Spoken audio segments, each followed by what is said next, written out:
Salam sejahtera, salam hormat, bersama saya Nixon Nyambar dalam Awani Sarawak. Kita saksikan antara tumpuan untuk malam ini.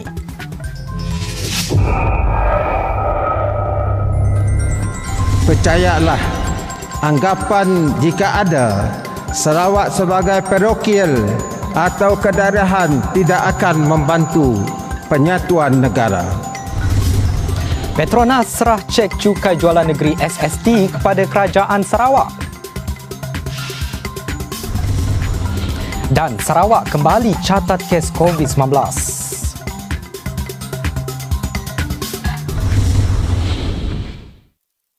The amount paid by Petronas and its subsidiaries is, as you can see from the check tadi, 2,956,671,407.36.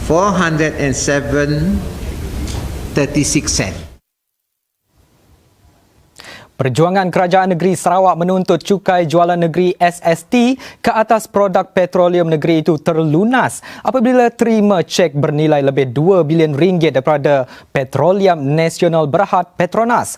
Majlis penyerahan cek hasil SST dari Petronas kepada Kerajaan Sarawak dilakukan di Wisma Bapa Malaysia, Kuching. Ketua Menteri Sarawak Dato' Patinggi Abang Johari Tun Openg mewakili kerajaan negeri telah menerima cek SST pada kadar 5% itu bagi jualan tahun 2019. Kata Abang Johari, pembayaran SST oleh Petronas serta anak syarikatnya adalah hasil rundingan yang dicapai antara Petronas, Kerajaan Persekutuan dan Kerajaan Negeri. Tambah Abang Jo, bagi cukai tahun ini pula akan dilangsaikan setelah pengiraan berdasarkan jumlah produk diekspor dibuat.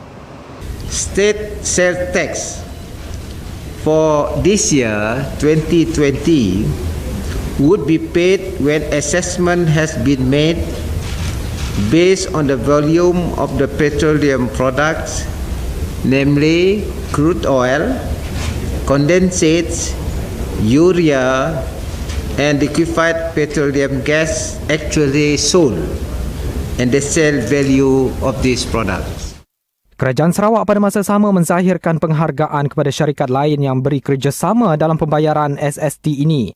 Jelasnya pendapatan baru negeri ini akan disalurkan kepada projek-projek pembangunan yang dijalankan Kerajaan Sarawak di negeri itu.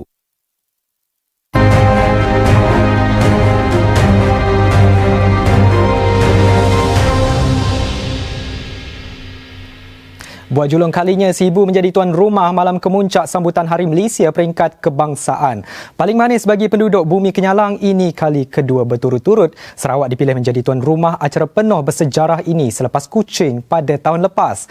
Bertemakan Malaysia Prihatin, majlis sambutan diadakan di Stadium Tertutup Sibu.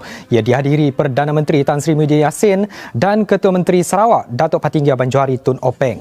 Bagi mengekalkan pematuhan prosedur operasi standard SOP untuk mengekang penularan COVID-19, sambutan pada kali ini diadakan secara tertutup. Jumlah tetamu ke acara berkenaan juga dihadkan kepada 500 orang. Namun ia tidak mengurangkan kemeriahan sambutan yang diisi dengan pelbagai persembahan. Antaranya pantun bersahut melibatkan artis terkemuka Dayang Nur Faizah dan Hail Usaini. Tidak ketinggalan tayangan video penghargaan rakyat atas pembentukan Malaysia. Dalam ucapannya, Ketua Menteri Sarawak Dato' Patinggi Abang Johari Tun Openg mengimbau detik awal pembentukan Malaysia. Kata Abang Johari, Sarawak ketika itu berdepan ancaman komunis dan konfrontasi. Namun atas semangat Malaysia, Kerajaan Persekutuan telah membawa Sarawak keluar daripada ancaman berkenaan. Tempoh masa 1963 hingga 1970 adalah era yang amat mencabar bagi negeri Sarawak. Sarawak telah berhadapan dengan konfrontasi Indonesia dan ancaman komunis. Bantuan Kerajaan Persekutuan dan sahabat dalam Commonwealth dari segi keselamatan telah memastikan semua cabaran ini dapat diatasi dengan jayanya. Tambahnya, dengan bantuan berkenaan, Sarawak bangkit dan membentuk kerajaan campuran melibatkan kaum Bumiputera dan Cina yang kekal stabil sehingga hari ini. Dan turut disentuh hasrat Sarawak dan Sabah selaku rakan kongsi yang menuntut asas pembentukan negara seperti yang termaktub dalam Perjanjian Malaysia 1963 atau MA 63 dikembalikan. Ini termasuk hak dua negeri ini yang terhakis.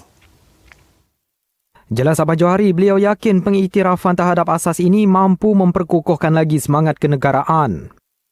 Percayalah, anggapan jika ada Sarawak sebagai parokial atau kedaerahan tidak akan membantu penyatuan negara.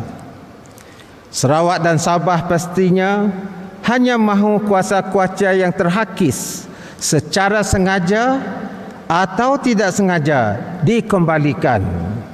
Itu saja. Nothing more and nothing less.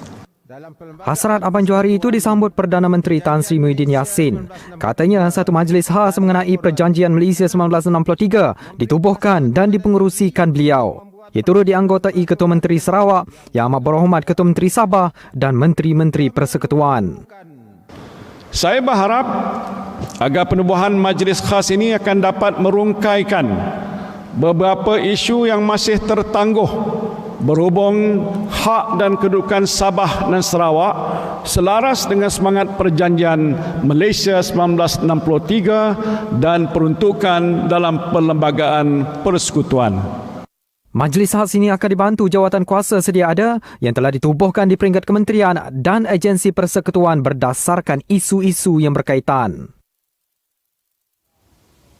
Dalam pada itu, Muhyiddin turut mengumumkan berita baik untuk penduduk Sabah dan Sarawak. Pelan infrastruktur digital Jalinan Digital Negara atau JENDELA akan dilaksanakan. Fasa pertama telah bermula dengan usaha memperluaskan liputan jalur lebar mudah alih 4G daripada 91.8% kepada 96.9%. Fasa pertama telah pun bermula dengan usaha memperluaskan liputan jalur lebar mudah alih 4G daripada 91.8%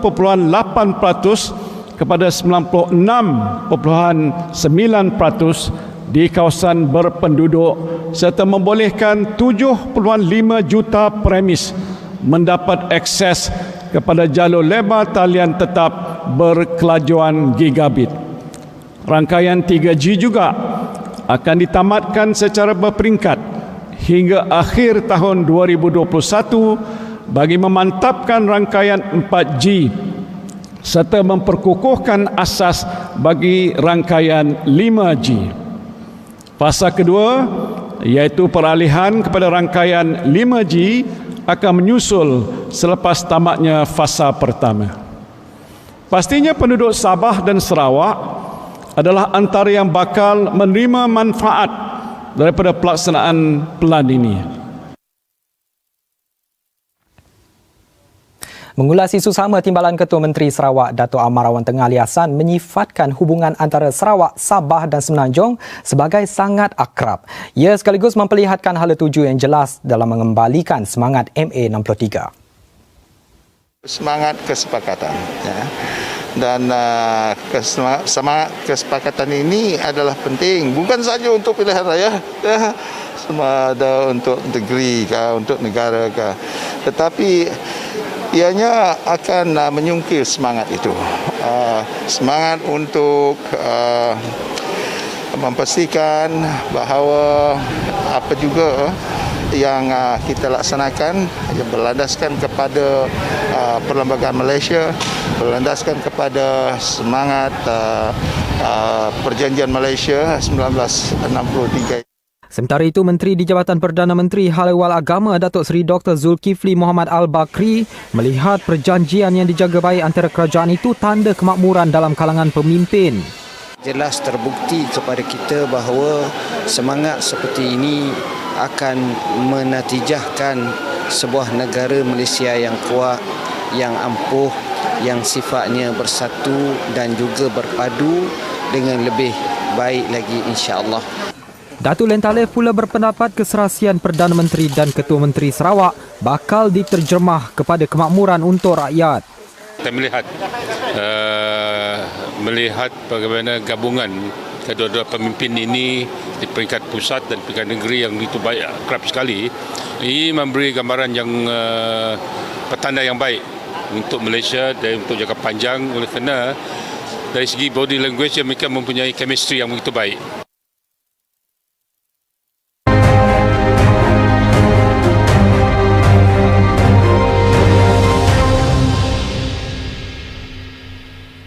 Sarawak mencatatkan pertambahan 1 kes baru COVID-19 pada Khamis, menjadikan jumlah keseluruhan kini 701 kes. Menerusi kenyataan yang dikeluarkan Jawatankuasa Pengurusan Bencana Negeri JPBN Sarawak, kes diklasifikasikan sebagai kes import melibatkan jurutera wanita warga tempatan.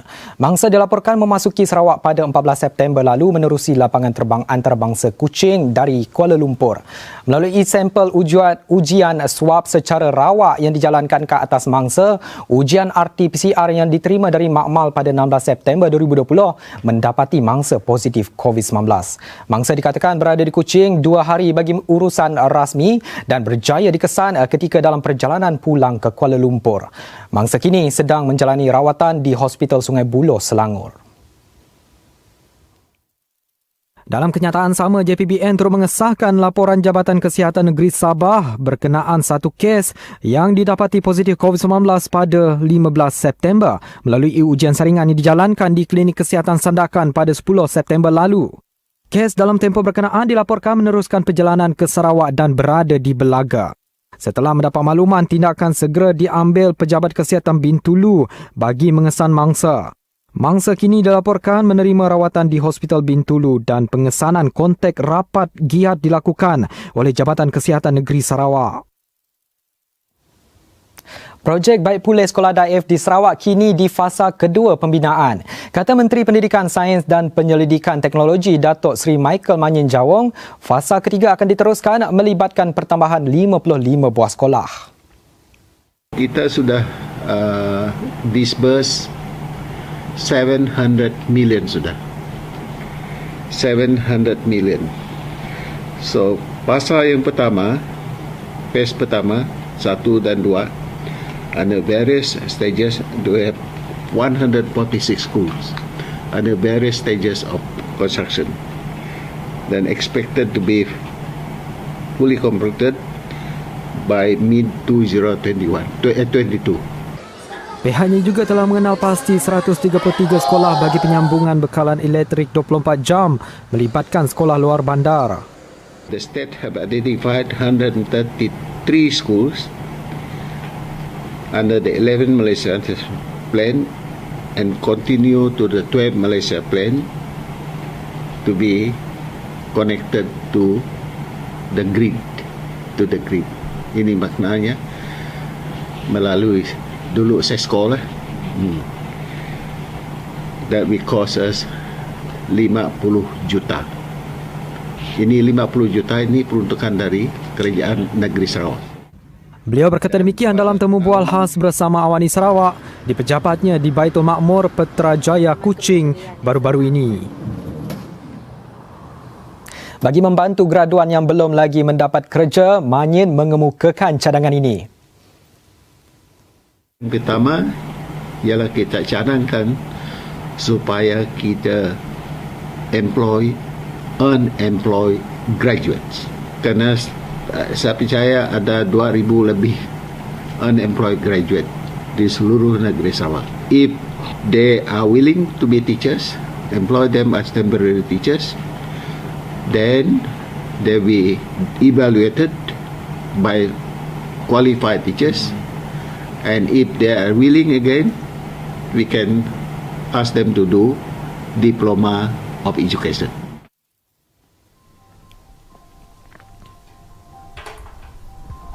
Baiklah, dengan itu sekian laporan Awani Sarawak hari ini. Saya Niki Sen Nyambar. Salam hormat. Kita jumpa lagi.